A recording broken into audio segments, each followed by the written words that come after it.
really starting to realise it I wouldn't really necessarily put it down to any one thing in particular.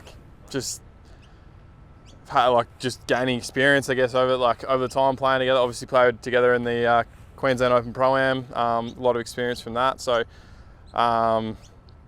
just slowly gathering that along the way, and eventually, sort of my chances came and I took the opportunities. I think everyone kind of gets, I might have had opportunities earlier on in my career that I didn't take, and if I hadn't have taken the ones that I did, they might have come up later in my career. But it was just, I think I was probably a good enough player to get to where I am now. It's just, I managed to take the opportunities when I did and capitalised. I guess quite a few young players have a lot of placings. You seem to have a real hunger and a real clinical way of finishing off tournaments. Like to win 3 big events in such a short space of time is really impressive. What do you put that down to mentally, or your game under pressure? Probably same thing again, experience. Because when I was an amateur, I really didn't win anything. If you look back at my amateur results, I think I won the New South Wales Junior, and that was about it. I was always finishing pretty high up in the amateur events, but never could seem to get a win. And then I'd say I probably fell over the line a little bit in Dubai. I mean, sort of threw the playoff away and then got it back again. And I probably was never really a chance to win the tournament until coming down 18 on Sunday either. It wasn't as if, it was mine to lose for a long period of time. So I felt like I hadn't really actually, won an event until then. And even that, it was good to win, but I hadn't proven anything to myself that I could win, when it was mine to lose. And the Irish Open, I think, just buried kind of that idea for me, because, I led that wire to wire and gave myself plenty of chances to lose it, and, still went ahead and executed really good shots down the stretch on Sunday. So from there, I just felt like, all of a sudden, whenever I got into a chance to win a tournament, it was just, I was going to get it done. And that was kind of ended up what happening with Bermuda. Didn't think I was really a chance to win that until a couple of holes into Sunday, and then you kind of get yourself into a chance to win on, going to the back 9, and it was I'm just not going to lose this. That was kind of how it felt, just with the experiences I'd had in the last, 18 months before that. So unfortunately, I haven't really been in that position to convert one since. But I feel like when I do get back in that position again, I know exactly what it feels like and, what it takes to go and win a tournament. You've been a real strong supporter of state opens and state PGAs in your rise. How important is it for a young Australian player to aim at those big 2 events in Australia, the Australian PGA and the Australian Open, to get them on your resume? Yeah, I think it's a great kind of bridge. You get some of the guys like Adam and Cam and that back to play these events to, and if you can kind of get paired with them, maybe come the weekend, or if you get an early pairing through the week, you just learn a lot from playing with these guys. And I just think you don't realise, how good you have to be, or maybe how good you don't have to be, until you kind of see it with your own eyes in front of you. So I know playing with Jason at the Aussie Open in 2017 for the weekend, we, as a team, we probably said that I matured and got experience of 2 years in 2 days. It was just that, that helpful for me. So that kick-started, my journey quite a fair bit, and giving me the belief that, I felt like I competed with him all weekend comfortably, and he was a top 10 player in the world at the time, and still an unbelievable player now, but obviously at the time was not far off world number 1, and I think he'd won a major in 18 months prior. So to know that I could, bring it with him, that gave me a lot of confidence to go and play through, anywhere else in the world. Lucas, when you're looking at your schedule, is it a non-negotiable to come back to the Australian Summer Golf? Do you plan that far in advance to be back no matter what? Yeah, I think so. I think it's a non-negotiable. I mean, I love coming home. Australia's obviously a great country. It's good to come back and see all your mates, and just even playing the golf courses that we've got here as well. They're just a bit more of a strategic test than probably what you're used to playing overseas a bit. So I enjoy coming back to play.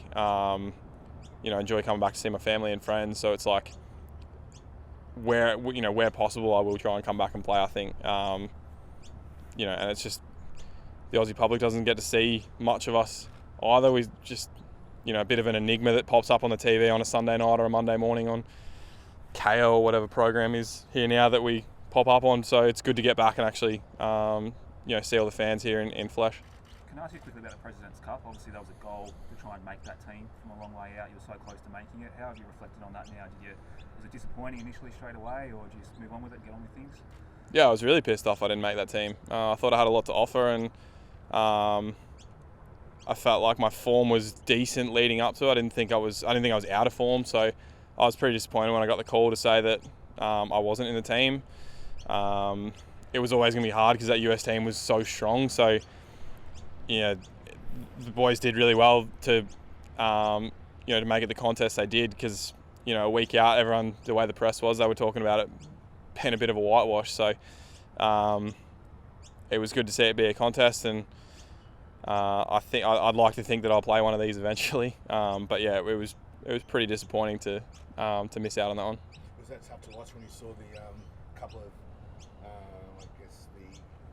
Canadian guys, battling? Look, to be honest, I was sat in a yacht in Miami drinking, so I didn't find it that tough to watch. But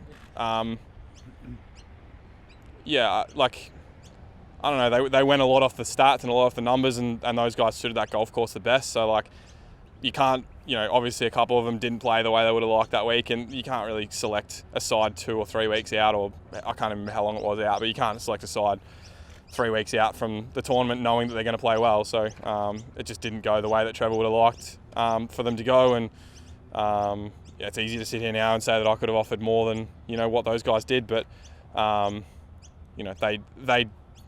obviously think they made the best picks they could leading into that week with the information they had. Can I ask, mate, the balance between coming home and I guess that release of pressure and that relief of coming home, and then the competitive aspect of these 2 tournaments that you want on your resume? Like, how do you balance the feelings of relief that coming home and relaxing, and the competitive side of it? Yeah, so I came home after Zozo, so I spent 2 weeks in Australia then, and then I've spent last week here as well. So I've probably gotten the relaxation bit out of the way. The Tim Tams and the Palmers and the beaches and everything. So I'm probably back a little bit more in that mode of, like, let's go win a tournament. I think over the years you've probably been guilty a bit of, like, the season's just so long, the schedule's so flat out, you come back here and this is a break. So I think this year I'm a bit more ready to go, and I would definitely like to be playing this 17th party hole here late on Sunday. Lucas, give us a bit of a history of your hole-in-one resume relative to the fact TaylorMade have got the $1 million hole here at the 17th, which is a short club for everyone in the field. Yeah. What's your hole-in-one record, and what have you won? So I mean, Jamie Glazier will be thrilled for me to recount this. He's a big fan of all our hole-in-ones. So I've made 5. I made one in I probably made 3 that are like, actually 5. I'm not even sure, to be honest. I've made 3 that were like any sort of reasonably worth talking about, and they're not. I didn't win anything for them anyway. I made one at the Vic Open in a practice round on I think it's the 12th on the beach course. I'm not even sure what order it's being played now, but it's par 3 way down the back near the Barwon Heads course, and it's like, it just sits like, there's a sort of big amphitheatre around the side and the back of the green, and it was in a practice round. I hit it at a pin that I shouldn't have been, and Dom yelled at me for aiming at that pin, and then got up there, it was in the hole, so that was funny. And then I made one at Kiwa in the PGA practice round as well, same thing, practice round. I don't even know if these count. I was the first shot at that hole, so I'm claiming that it counted. And then I made one at Castle Stewart in Scotland, which is, they played the Scottish Open there in 2013. There was like, when I was an amateur, we were playing this kind of challenge, that's sort of been set up through the VIS and Golf Australia against, I think it might have been like against Scotland and another country. We'd sort of gone up there for a couple of days to play, and I made one with a 4-iron there on 17.